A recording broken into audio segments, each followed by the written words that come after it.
People thought I had healed. They saw me smile, laugh at small things, sit in church with my hands folded neatly in my lap. But there is a part of a mother's heart that never heals. It simply learns how to beat around the empty space. You know, my dear, grief is a strange companion. It does not come and go like the seasons. No, it settles in the bones, soft and quiet, like dust in the corners of a long living home. 15 years had passed since I buried my son. 15 years of learning how to breathe again.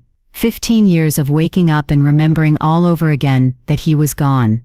They say time heals. I say time teaches. It teaches you how to live with the ache. It was a cold night. The kind where the house creaks like it remembers too. I woke up without knowing why, as if something had called me from the other side of sleep. I looked at the clock on my nightstand. 3 a.m. That hour, the hour when the veil between this world and the next feels so very thin. I reached for my phone to check the time again, and that's when I saw it. His number. His name. Calling. For a moment I couldn't breathe. My heart didn't beat, it stopped. A coldness washed over me, and a warmth rose in my chest all at once, like memory and fear holding hands. My son's voice used to call me every night when he was living away at college. "Just checking on you, Mom," he'd say. And I would smile because I always knew my baby still needed me. But that number had been disconnected, retired, gone. I stared at the screen. The phone kept ringing. Hello? My hand didn't shake. My voice did not tremble. It was as if something guided me, something old and familiar. And I answered. There was silence at first. A soft kind. The type of silence that feels like someone is standing right behind you, breathing, but not speaking. Not a voice of flesh and bone. And then I heard it. But a whisper, warm and close. My whole soul broke open. "Mom." "My baby?" I whispered back. Another breath, a faint exhale, like someone trying so hard to speak through miles of wind. I didn't cry. I couldn't. Tears belong to the living, and in that moment, I was somewhere else, suspended between heaven and earth. "Mom." I felt okay. I felt my knees give out and I sank to the floor, the phone pressed to my heart. I closed my eyes, and for the first time in 15 long years, I felt peace touch my grief. Not erase it. Not replace it. The line crackled softly, like old radio static, and I knew this moment could not last. Just hold it. I never stopped loving you. So I didn't ask questions. I didn't ask where he was. I didn't ask why he left. I didn't ask how this was happening. I just said the one thing I had carried for 15 years, like a stone in my chest. There was the faintest sigh, so gentle it could have been the wind outside my window. The phone screen went black. And then the call ended. I tried calling back, of course I did. You would have too, but the number did not exist anymore.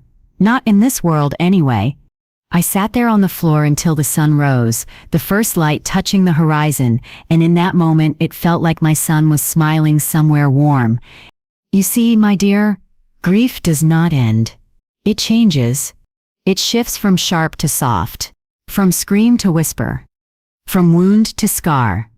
And sometimes, when the heart is quiet enough, when the night is still enough, the love that never left finds its way home again.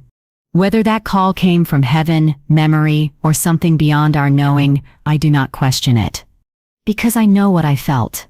You know, my dear, people like to say that time heals all wounds. They say it like it's a bandage you just need to wait for, like patience alone will bring peace. But a mother's heart knows better. A mother's heart remembers. It remembers soft hands and warm laughter, and the sound of small footsteps racing down hallways. It remembers lullabies whispered in dark rooms and birthday candles glowing on cakes. And it remembers that terrible shattering moment when all of that is taken away, even after the world believes he is gone. And a mother always knows her child. Sip's voice.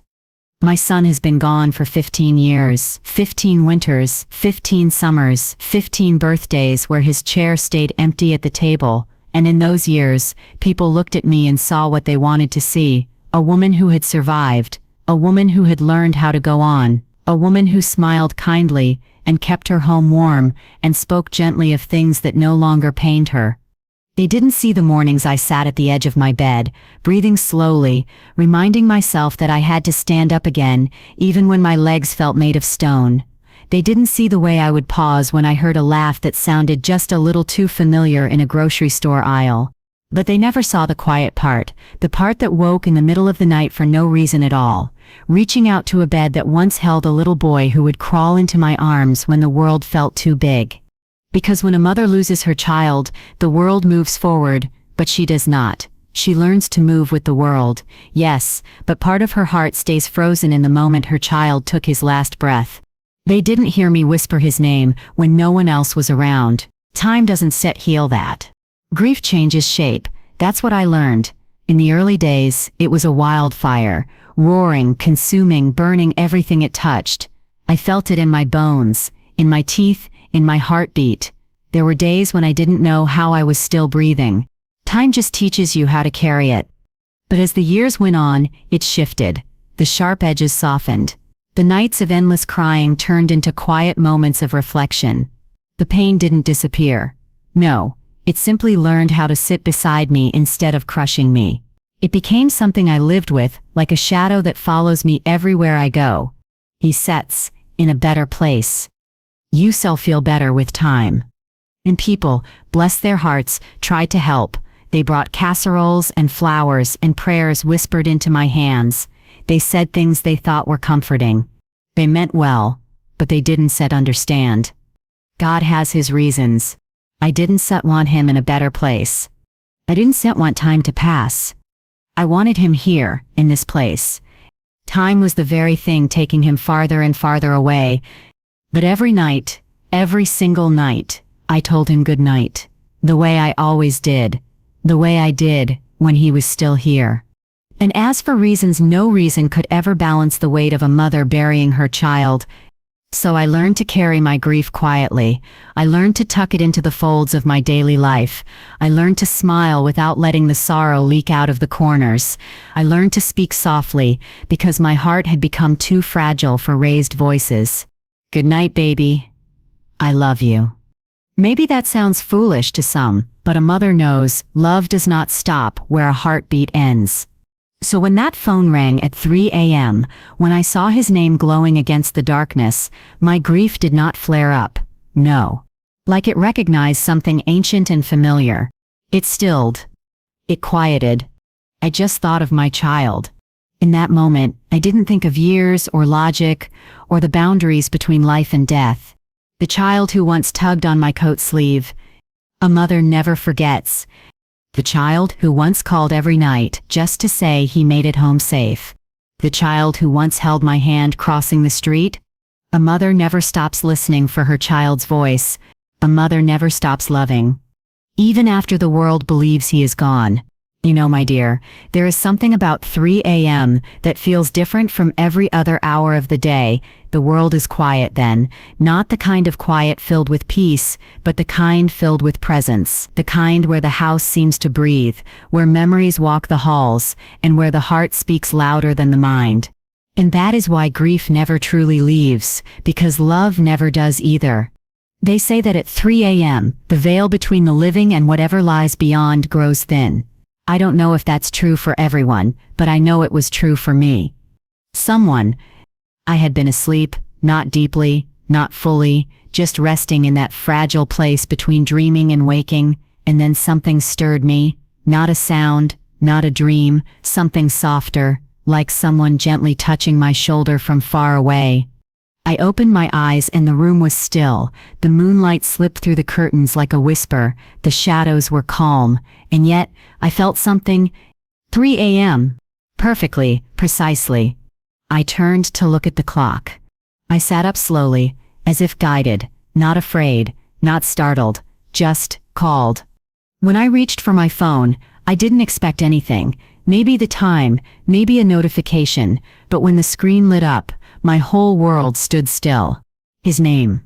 The number that had been disconnected, the number I could recite by heart even in my sleep, the number I never deleted, though I told everyone I had. Calling. His number. You see, my dear, there is a part of a mother that never stops listening for her child, even after the child has gone, even after the world says move on. The heart keeps one ear open, always. My first instinct should have been disbelief, shock, panic, but that is not what I felt. What I felt was recognition. And at 3 a.m., when everything else was silent, that part of me heard him. I let the phone ring once. My hands didn't tremble, my breath didn't catch. It was like my body already knew this moment was coming.